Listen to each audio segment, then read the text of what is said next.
السلام علیکم ناظرین، حفیظ اللہ نیازی جو عمران خان کے بہت قریبی رشتہ دار ہیں، اس کے باوجود وہ عمران خان پر تنقید کرتے ہیں۔ آج نسیم زہرا کے شو میں حفیظ اللہ نیازی نے عمران خان کی بہادری، دلیری اور بردباری کو خوب بیان کیا۔ آئیے پہلے ان کی گفتگو سنتے ہیں، پھر اس پر بات کرتے ہیں۔ میں سوال آپ سے یہ کروں گی کہ آخر وہ میسمرائز لوگ کیوں ہوئے ہیں؟ مطلب یہ خالی عمران خان کی اوریشن ہے یا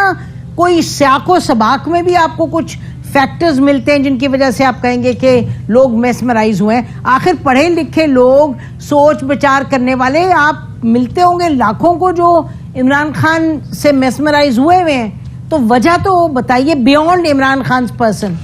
یہ بالکل صاف ہے، بہت سا کچھ سباق ہے۔ اس کا امیج بلڈنگ ہوئی، اتنے اسٹیٹ آف دا آرٹ تران نے پورا اس کے جلسوں کی جو آرگنائزیشنز تھی ان کے اوپر پوری ایک سائنس انوالو تھی۔ سائنس، میں اکثر کہتا تھا مسلم نون کے قائدین کو کہ آپ اور کچھ کہ عمران کے جلسوں کو نقل کر لو، جس کے اندر ہر طرف ٹیکنالوجی، کلپس، یہ وہ جو سب کچھ دیا گیا، اور یہ وہ سارے کر کے وہ 6 سال کے اندر لوگوں کو بتایا گیا کہ ایک ہی بندہ اب رہ گیا ہے، عمران خان صاحب۔ آخر عمران خان صاحب نے ورلڈ کپ تو جیتا تھا 1992 میں،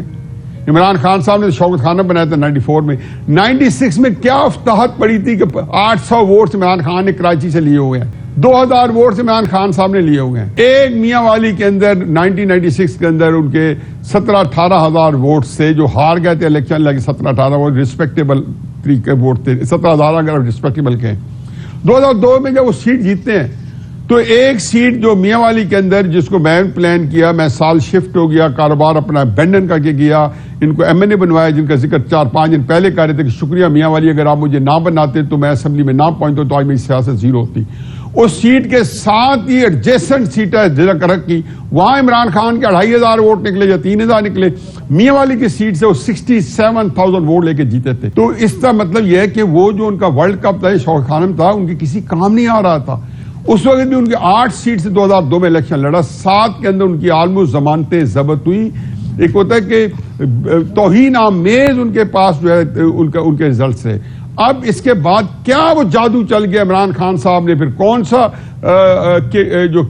ہمالیہ کا جو ہے ماؤنٹ ایوریسٹ سر کی یا K2 سر کی کہ لوگوں کو پتہ چل گیا کہ عمران خان صاحب چوٹی پہ کھڑے نہیں، وہ آج بھی میں ایک آپ کو یقینی حتمی بات کہتا ہوں، یہ فکرہ اس کی اور آنا چاہیے تھا لیکن یہی میں انکارپوریٹ کر لیتا ہوں کہ عمران خان صاحب آج بھی جو پاکستان میں چاہتے ہیں، عمران خان صاحب کی ذات کے علاوہ سوائے اللہ میاں کو پتہ ہے کہ عمران خان صاحب کیا چاہتے ہیں۔ میں عمران خان صاحب کے سارے ساتھیوں کو کہہ چکا ہوں کہ آپ کو کسی کو نہیں پتا، شامی قریشی کو، اسد عمر کو، حسان خان کو، کسی کو نہیں پتا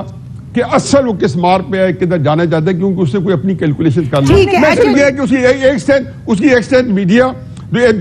دوسری سے لڑنا۔ 2-3 چیزیں، ایک تو یہ آپ نے بھی کہا نا کہ یہ جو ورلڈ کپ ہے اور یہ شوکت خانم ان کو سیٹیں نہیں لے کے دی اس نے، یہ صحیح بات ہے۔ ان دونوں سکسیسز نے اس کو پبلک کا ٹرسٹ سوشل ورک میں جو تھا اس میں میرا خیال ہے ہی گینڈ 100%، کیونکہ پبلک نے جیسے سپورٹ کیا ان کے جو سوشل کازز ہیں۔ عمران خان کتنے سالوں سے، پچھلے کچھ سالوں سے آپ دیکھیے، چاہے ٹیرین وائٹ ہے، چاہے جوئش ایجنٹ ہے، چاہے عدت کا سوال اٹھا لیا ہے، چاہے ان کی پلے بوائے ہونے کی بات کر لی ہے، چاہے ان کی کرپشن کی بات کر لی ہے، یعنی کہ یہ تو آپ کہیں گے حفیظ اللہ کہ اس وقت جو عمران خان اور کیا ان کی سٹوریز، کیا ان کی فون کالز، کیا یعنی کہ آپ مجھے بتائیں کہ کوئی اور عمران خان کی جگہ ہوتا تو جو عمران خان پر تنقید ہوئی اور کیمپینز ہوئی ہیں تو لوگ 10 سوسائڈز نہ کر چکے ہوتے ہیں، یہ کیسے کھڑا ہے شخص؟ دیکھیں ہر چیز کا وقت ہوتا ہے، اور ایک بڑی امریکن کلیشے ہے کہ ٹو لیٹ ٹو لیٹ۔ کئی دفعہ آپ جو کام کرتے ہو ایک دفعہ وہ بالکل ایک آپ کے لیے جو ہے لینڈ مائن ہو سکتا ہے، دوسری وقت اس کا اثر بے اثر ہو چکی ہوتی ہے۔ اس وقت یہ جو لڑائی جب سے اس فیز میں آ گئی ہے اس میں میں بھی عمران خان صاحب کے ساتھ ہوتا تو ان چیزوں کو اگنور رکھتا،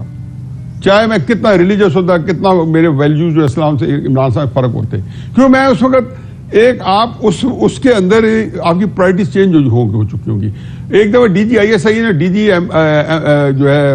آئی ایس پی آر نے ایک جوائنٹ پریس کانفرنس کی، تو میں نے اس سے اگلے دن ٹی وی پہ کہا، میں نے کہا کہ یہ اگر آپ جس دن عمران خان نے سائفر کہا تھا اگلے دن کر دیتے نا تو تھوڑی سی مؤثر ہوتی. دیکھو آپ اس وقت لا رہے ہو جب لوگوں کو پتا ہے کہ آپ عمران خان صاحب نے آپ کے بارے میں مشہور کرا دیا ہے کہ آپ اس کی وچ ہنٹنگ کر رہے ہو, اور پھر اسے پاپولر سپورٹ جو ہے اسے پہلے پاکستان کے اندر جتنی پبلک اوپینین کو کھڑا کر دیا ہے اس سے زیادہ مؤثر آرگنائز پبلک اوپینین پاکستان کے اداروں کے خلاف میں نے کبھی بھی نہیں دیکھی. جو اس کو سپورٹ کر رہا ہے اس ادارے کے خلاف ہم ٹھوکے کھڑے ہیں, اور ٹھیک آپ لڑکیوں سے ہاریں گے. اچھا ناظرین, بڑی دلچسپ بات کہہ رہے ہیں حفیظ اللہ نیازی جو صاحب. بات تھی اس کی ویکنیس ہے جی. وہ حکمت عملی ہے. وہ کہہ رہے ہیں جی یہ اگر آپ جتنا ان سے لڑیں گے عمران خان اتنا سکسیڈ کریں گے. ناظرین, یہ بات حقیقت ہے کہ چاہے ورلڈ کپ ہو یا دنیا کا کوئی بھی چیلنج ہو, عمران خان کی ہسٹری رہی ہے کہ جب بھی انہیں کوئی چیلنج درپیش آتا ہے تو وہ ڈٹ کر اس کا مقابلہ کرتے ہیں. نہ ہی ڈرتے ہیں, نہ خوفزدہ ہوتے ہیں, اور نہ ہی ڈر کر بھاگ جاتے ہیں. جس طرح نواز شریف ڈر کر لندن بھاگ گئے تھے, لیکن عمران خان کبھی ایسا نہیں کریں گے, بلکہ عمران خان کو جتنا دبایا جائے گا یہ اتنے ہی طاقتور ہو کر ابھریں گے اور ڈٹ کر مقابلہ کریں گے. ناظرین, آج عمران خان کو جیل میں ڈال کر نون لیگ کو لگتا ہے کہ انہوں نے میدان فتح کر لیا, لیکن انہیں کیا پتا کہ ابھی تو کھیل شروع ہوا ہے. ناظرین, عمران خان کو جیل میں رکھنا بالکل ایسے ہی ہے جیسے کسی بھوکے شیر کو پنجرے میں قید کر دیا جائے, اور وہ بھوکا شیر جب پنجرے سے باہر آئے گا تو چن چن کر ان کا شکار کرے گا اور نون لیگ سے بزدل گیدڑوں کا صفایا کر دے گا. ناظرین, اس بارے میں آپ کی کیا رائے ہے کامنٹ میں ضرور بتائیے گا. اگلی ویڈیو میں ملتے ہیں, تب تک کے لیے اللہ حافظ.